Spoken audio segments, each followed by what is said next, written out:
Frankenstein, or the Modern Prometheus, by Mary Wollstonecraft, Godwin, Shelley. Letter 1. To Mrs. Saville, England, St. Petersburg, December 11th, 17. You will rejoice to hear that no disaster has accompanied the commencement of an enterprise which you have regarded with such evil forebodings. I arrived here yesterday, and my first task is to ensure my dear sister of my welfare and increasing confidence in the success of my undertaking. I am already far north of London, and as I walk in the streets of Petersburg, I feel a cold northern breeze play upon my cheeks, which braces my nerves and fills me with delight. Do you understand this feeling? This breeze, which has traveled from the regions toward which I am advancing, gives me a foretaste of those icy climes. Inspirited by this wind of promise, my daydreams become more fervent and vivid. I try in vain to be persuaded that the pole is the seat of frost and desolation. It ever presents itself to my imagination as the region of beauty and delight. There, Margaret, the sun is forever visible, its broad disk just skirting the horizon and diffusing a perpetual splendor. There, for with your leave, my sister, I will put some trust in preceding navigators.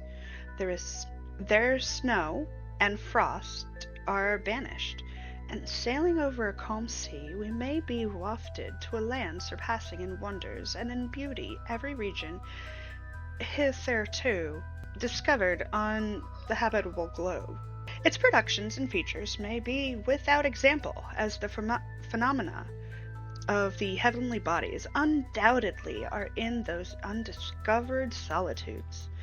What may not be expected in a country of eternal light, I may there discover the wondrous power which attracts the needle and may regulate 1,000 celestial observations that require only this voyage to render their seeming eccentricities consistent forever. I shall satiate my ardent curiosity with the sight of a part of the world never before visited, and may tread a land never before imprinted by the foot of man. These are my enticements, and they are sufficient to conquer all fear of danger or death, and introduce me to commence this laborious voyage with the joy of a child feels when he embarks in a little boat with his holiday mates on an expedition of a discovery upon his native river. But supposing all these conjectures to be false, you cannot contest the inestimable benefit which I confer on all mankind, to the last generation, by discovering a passage near the pole to these countries, to reach which at present so many months are requisite, or by ascertaining the secret of the magnet, which, if at all possible, can only be effected by an undertaking such as mine. These reflections have dispelled the agitation with which I began my letter, and I feel my heart glow with an enthusiasm which elevates me to heaven, for nothing contributes so much to tranquilize the mind as steady purpose, a point on which the soul may fix its intellectual eye. This expedition has been the favorite dream of my early years.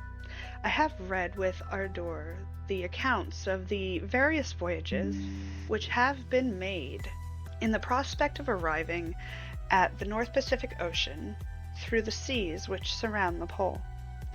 You may remember that a history of all voyages made for the purposes of discovery composed of the whole of our good Uncle Thomas's library.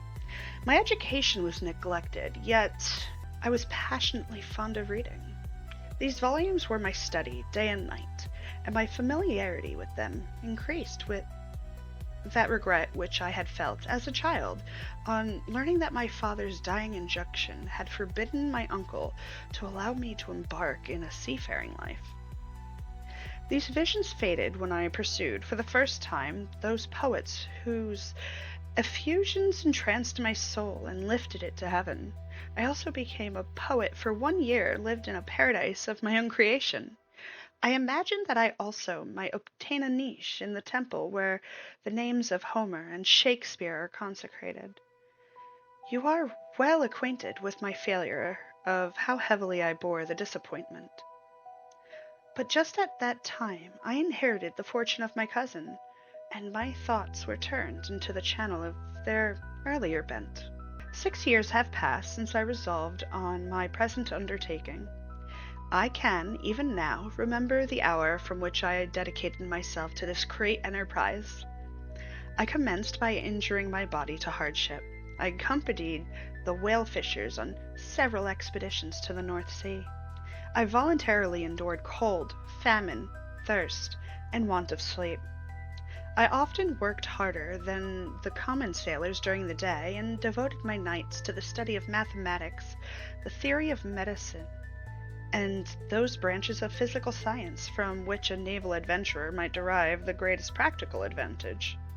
Twice I actually hired myself as an undermate in a Greenland whaler, and acquitted myself to the admiration.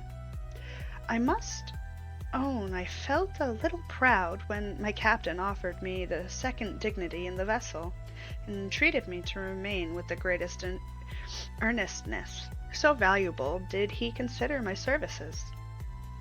And now, dear Margaret, do I not deserve to accomplish some great purpose? My life might have been passed in ease and luxury, but I preferred glory to every enticement that wealth placed in my path. Oh, that some encouraging voice would answer in the affirmative! My courage and resolution is firm, but my hopes fluctuate, and my spirits are often depressed. I am about to proceed on a long and difficult voyage, the emergencies of which will demand all of my fortitude. I am required not only to raise the spirits of others, but sometimes to sustain my own, when theirs are failing. This is the most favorable period for traveling in Russia. They fly quickly over the snow in their sledges. The motion is pleasant, and in my opinion, far more agreeable than that of an English stagecoach.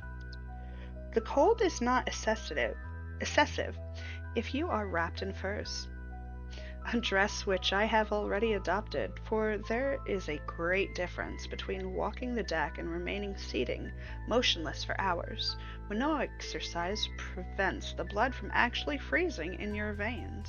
I have no ambition to lose my life on the post road between St. Petersburg and Archangel.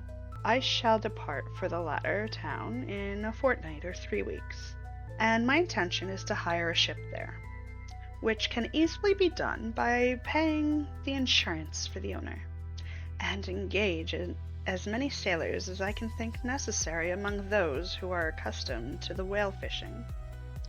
I do not intend to sail until the month of June. And when shall I return? Ah, dear sister, how can I answer this question? If I succeed, many, many months, perhaps years, will pass before you and I may meet. If I fail, you will see me again soon, or never. Farewell, my dear, excellent Margaret. Heaven shower down blessings on you, and save me that I may again and again testify my gratitude for all of your love and kindness. Your affectionate brother, R. Walton.